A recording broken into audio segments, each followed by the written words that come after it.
le Seigneur, nous sommes dans la joie de vous revoir dans notre tranche où nous parlons de ce thème merveilleux de la survie à la vie.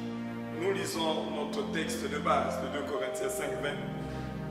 Je lis pour vous au nom de Jésus. Nous faisons donc les fonctions d'ambassadeurs pour Christ comme si Dieu exhortait par nous, pour vous, comme si Dieu exhortait par nous. Nous vous en supplions au nom de Christ. Soyez réconciliés avec Dieu. Alléluia. Quittez la plateforme de la survie et allez dans la vie. On a dit qu'on avait bien défini que la survie, c'est quelqu'un qui se débrouille, qui fait beaucoup d'efforts pour vivre, et qui cherche le minimum. Il cherche le minimum comme l'a écrit David dans le psaume 127. Il se lève tôt, il se couche tard. Pour résultat, ce n'est que le pain de douleur. Mais la Bible dit que Dieu en donne autant à ses bien-aimés pendant leur sommeil. Nous voyons qu'il y a des gens qui survivent et il y a d'autres qui vivent. Et le Seigneur Jésus n'est pas venu seulement pour que nous survivions, mais après la survie, que nous puissions vivre parce qu'il est venu afin que nous ayons la vie et la vie en abondance. Ainsi, nous allons voir pendant ces quelques minutes les sens que nous devons développer pour quitter la plateforme de la vie à la survie. Alors le premier sens, c'est le sens de la mission. Pour quitter cette plateforme ou pour quitter de la survie à la vie, il faut avoir le sens de la mission. Oui, bien-aimés, nous devons par la mission, nous voulons prendre 3 idées. D'abord, la première, nous devons savoir que nous sommes en mission ici sur terre. Cela veut dire que Dieu ne nous a pas envoyés seulement pour manger, pour bouffer, pour... Non. Dieu nous a envoyés pour une mission bien spécifique. Et 2, nous sommes des sauveurs. Nous sommes en mission selon Matthieu 28, 19 à 20. Nous sommes aussi des sauveurs. Cela veut dire Dieu, selon Abdias 21, Dieu nous appelle à sauver des situations, c'est-à-dire à devenir des personnes qui amènent une solution à un problème donné. 3, nous sommes aussi l'extension de l'Église dans laquelle nous appartenons. Parce que c'est ça notre mission. Nous recevons notre mission de la part de Dieu qui nous le révèle par sa parole à l'Église et nous sommes l'extension de cette Église. Là où nous sommes. Alléluia. Et j'aimerais donner une 4e idée, c'est ce que nous avons lu. Nous sommes des ambassadeurs. Cela veut dire nous représentons Dieu ici sur terre.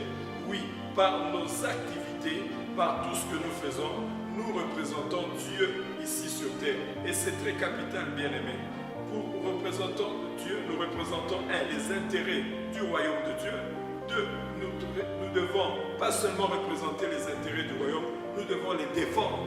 Et 3, nous devons comme nous représentons Dieu dans toutes nos activités, nous représentons les intérêts de notre royaume, nous défendons les intérêts du royaume, alors nous jouissons de la protection, nous bénéficions de la protection et de la provision divine. Alléluia. Cela veut dire ceci, comme tu es en mission ici sur terre, c'est Dieu qui va te donner tes frais de mission. C'est Dieu qui va te donner la protection qu'il faut. Nous voyons un ambassadeur, les ambassadeurs des États-Unis. Il n'est pas là pour son propre compte. Il n'est pas venu parce qu'il voulait voir le Congo. Non, c'est son pays qu'il a envoyé pour une mission et pour un temps déterminé. Et après, il ira dans un autre pays. De la même, nous sommes ici sur terre, pas éternellement, mais nous sommes ici pour une mission bien déterminée.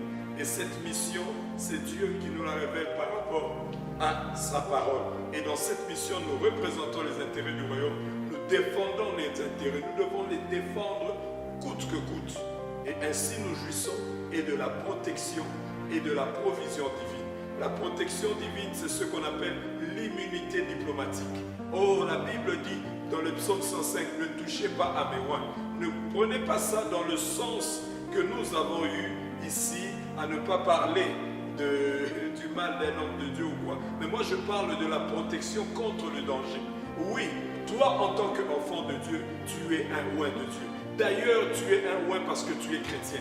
Christ veut dire l'onction et son oint. Et chrétien veut dire celui qui a l'onction de Dieu. Celui qui a l'onction de Dieu. Bien-aimé, nous avons l'onction de Christ en nous. Et nous sommes protégés par lui. Nous jouissons de cette protection. La Bible dit, celui qui demeure sous l'abri du tout, il repose à l'ombre du Tout-Puissant.